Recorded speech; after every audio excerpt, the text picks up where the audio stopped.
Where we go? Where we go? Slide me up. I don't even feel the sun no more. I don't even feel big.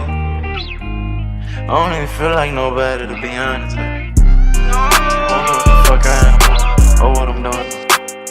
High school knew the kids, they know I was wearing the same uniform back to back. Grandma left me as a kid, time to man up, she ain't never coming back. On the road doing shows, the murder came, it was history after that. My sister saying leave me alone, I'm in a room trying to make her listen to me rap. No clues, young fool, sitting in front of the TV, see my daddy on the news. 18 years old, shooting dice with on top me for the win, never wanna lose. Youngest self feeling like I'm going on the side of juvenile, never left my room. Me and D-Dog, we gon' run through that North, he be strapped with a Glock and I know what he do. Never care what they thought, had to run when that burning let off. Before I made 17, been in plenty shootouts. Mama said not to leave the house. Falling in love, that was my biggest mistake, and I wish that it never came round. I'm moving state to state, go on the stage, the crowd rock out, and they screaming loud. I'm saying in my head, no sleep. Thank you for seeing me. So much it mean that I can live this dream. Prayed all night, I think. For my whole life, I stand. Cold kill, drug dealer, people scheming. He done murdered his own brother. I done seen him stealing from his own father. But a nigga ain't got no soul. That girl ain't close to lawyer. She fuck niggas that won't leave gone. No sleep. Thank you for seeing me. So much it mean that I can live this dream. Prayed all night, I feel. For my whole life, I stand.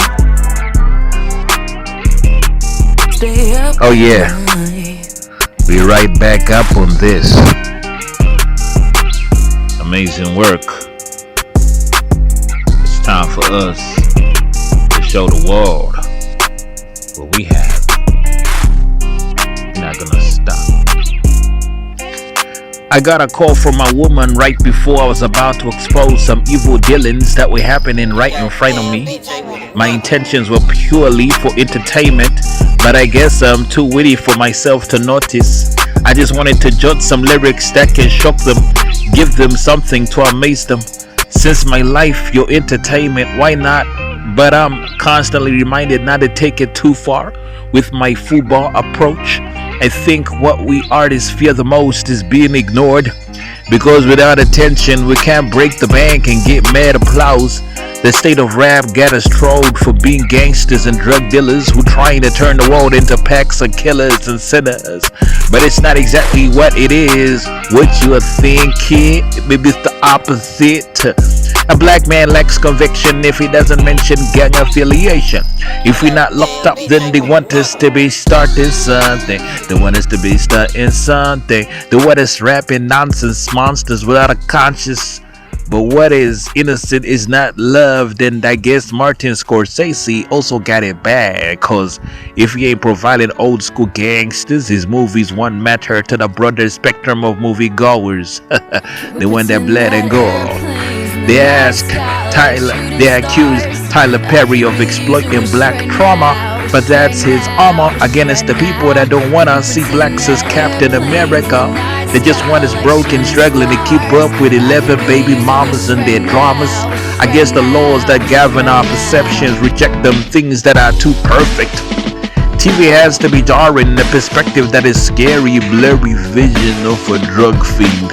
Are more exciting than the master's degree recipient encouraging other queens to chase their dream. It's weirder than it seems, because it's getting harder and harder to accept what's boring.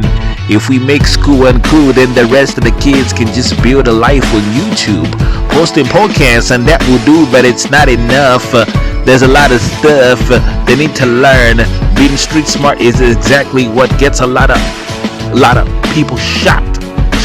I mean, if you dream of being a background, but that's fine, but consider other options that don't end up with your imprisonment. Cause police, they got CCTVs and CSI, man. NBA young boy, been on both sides of heaven and hell, not being given chances to prevail in a world broken from his earliest beginning. He spent most of his young life in and out of prison, but the condition did not stop him from pursuing something that ultimately saved him. Hip hop, you saved my life. Hip hop is amazing because it keeps your ops occupied with entertainment while you plot your escape from their scheming.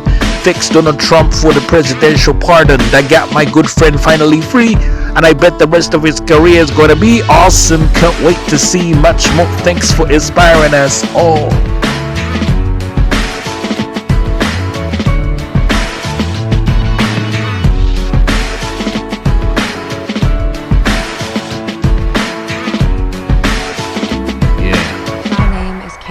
Can we pretend that airplane? We Were Liars is the sexy romantic thriller about four children bonded by a family vacation. Every summer the beach is waiting for the arrival of kids who want to cuddle with the sand, build a lovely campfire, and expand our vocal cords to match that of the ocean choir. Ole, ole, ole, hoo, hoo. Oh, the group are called Liars, so even that introduction is a bit of a lie. They're not bonded by family, they're bonded by their grandfather's money, and the control, yes, over their mummies. I'm sorry, life is cruel. I love the introduction. It makes the show sound like a fairy tale, but it's not exactly what we find once we barge into the beautiful beach house to find out more. Harris is the greedy racist pretending to be a loving father patriarch of three generations. Well, he can't pretend to be a patriarch because he is the patriarch of three generations. He's a wealthy businessman who plans summer vacations for his children, so he built a mansion for them to vacation. You know, there are three women named Penny, Bess, and Carrie. Penny gave birth to a naughty girl called Candice, who later falls for her cousin Gat. Too bad she didn't have a gut feeling that would stop her from doing that. Bess is the needy, clingy husband, doesn't see me lady who was blessed with a witty yet secretive backstabbing witch of a teenage daughter called Mirren. Oh, lucky her. Amazing. Carrie has the most complex backstory. She's currently unmarried. Her son Johnny is the black sheep of the family, and her would-be husband Ed is an Indian. Difficult because her dad has never approved of him, yet he comes along to party every vacation. If I was him, I would watch my back, because Harris might throw him to the sharks. Oh, what are you doing? Anyway, so Carrie is a recovered addict, and she's overprotective of a spoiled brat of a son who has become a problem at school. He's a hoodlum, masquerading as a normal boy who's quite charming. Well, Johnny is charming, but just don't cross him. He got a temper. Johnny be good. Johnny be good. The show revolves around the Sinclair family, a deteriorating lineage full of spoiled ingrates waiting for Grandpa to die so they can feast on the will he leaves behind. As a way to win Grandpa Harris's favor, the daughters often put their children in danger. In one episode, Penny tells her daughter Caddy to look for the will, and if she's not placed in good standings, burn it to the ground. So, where can I find Grandpa's will? I gotta find it. I need all the money. So the vacation is a ruse, something the children often use to ask daddy for more money. Since their hobbies are broke or struggling in a difficult capitalistic economy, breathe, it's gonna be easy. I'm gonna ask my grandpa for money. Okay. Despite all that jazz and all that economical, class rivalry, the show is very lovely, bubbly, and very wholesome. When the teens are having fun, it's really beautiful and awesome, except for the cousins that are in a romantic relationship that's a bit awkward. It's a brand new show that's definitely worth watching. Member of the chart-topping, booty-shaking group Destiny's Child, LaToya Luckett, comes of age in a new gripping sage of electricity. It's a soap opera drama about 5 friends navigating heartbreak, divorce, loss, love, and romance. It's Tyler Perry's Divorced Sisters. It aired for the first time the week before last, and I just had a blast digesting the content. Its subjects are controversial, with women out of control and men cheating on innocent souls who deserve much more. You deserve a better husband than him. Why can't you be with me? Husband who comes home, respects the wifey, but it's dicey. There's a lot of spicy elements that make life far from eloquent for our 5 intelligent, beautiful black women friends. Okay? So there's Rashida, Geneva, Naomi, Tiffany, and Bridget, and they give us the story that's beyond brilliant. Rashida is the mentor of the group, or mentor, I don't know how you say. She's the pastor who's always looking after her camp, except she also gets caught up in her own mess. Her marriage is a mirage, perfect to the congregation. But once they pull into their garage, that's when they start fighting. You would think Bin Laden and Saddam Hussein lived in their building. The way they drop ugly truth bombs is scary, man. It's scary. That's why your mom doesn't love you. Her pastor has been often comes out condescending and demeaning. Her level of preaching, you go on far too long. By the time you're done, the congregation is already far gone in dream world. You know what I mean? That's hard, especially when their fighting ends up in the secret church group on WhatsApp. I guess even Mary and Joseph used to fight, right. A bit more insight reveals that Rashida's husband is creeping with a 19-year-old congregant. I guess the overnight prayers are getting way too serious. Rashida found out during a counseling session she was offering to the very same human planning to steal her husband. I'm asking for your forgiveness. Forgiveness? What did you do? I've been sleeping with your husband. Girl, get the heck out of my office. I will pray for you. You brought the devil in my house. I can't let that be. Oh my God, major truth bomb. But the way Rashida handled it was classy. Instead of pulling out earrings and getting flashy, she chose to resolve the issue silently. Back at home, she lets her hubby think she doesn't know. Meanwhile, she hints that she does know. Her war is psychological, and this results in devastating blows for the cheating pastor husband. He no longer laughing. He's now always just nervous. Elsewhere, Naomi is an alpha female who has to deal with a messy divorce. Her ex-husband chose a white woman over her, and that almost had her committing murder. If it wasn't for Rashida, Bridget, and Tiffany, Naomi would have been serving 25 to life with a bad weave.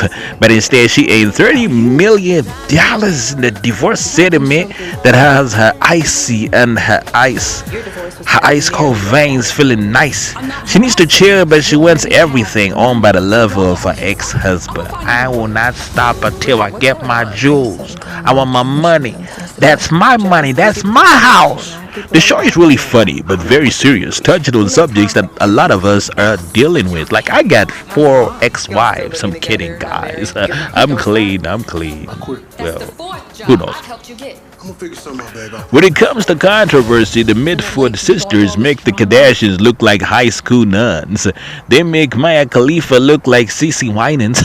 I'm not kidding, because they were just too rowdy. Howdy, cowboy and girl. Want to be a fascist? Want to change the world? And listen to the story I have to tell. The show is called Outrageous. It's about 6 sisters in the 30s that will grow up to influence pop culture movies. Marilyn Monroe, Madonna, and more. Pick your diva, pick your revolutionary dealer, then think back. Better yet, remember words of your grandpapa. Whatever this generation does is not original. It's but an echo of what came before. Okay?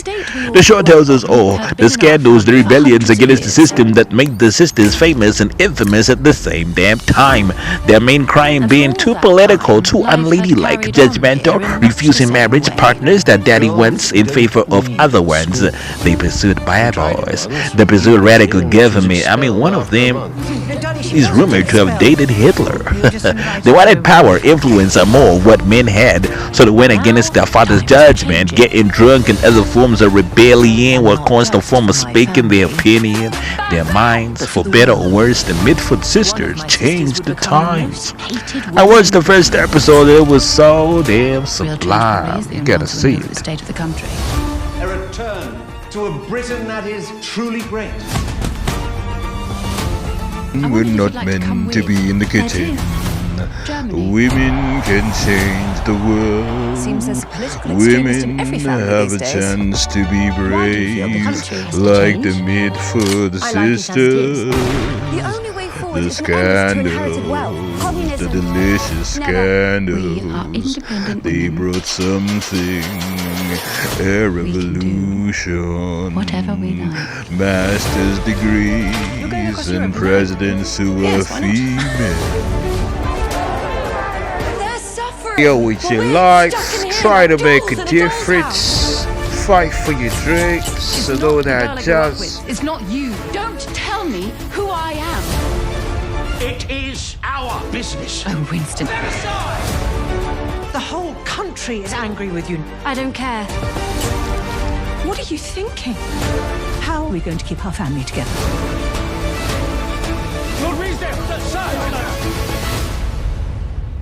What on earth was happening to my family? I'll never be broke again. We shall prevail.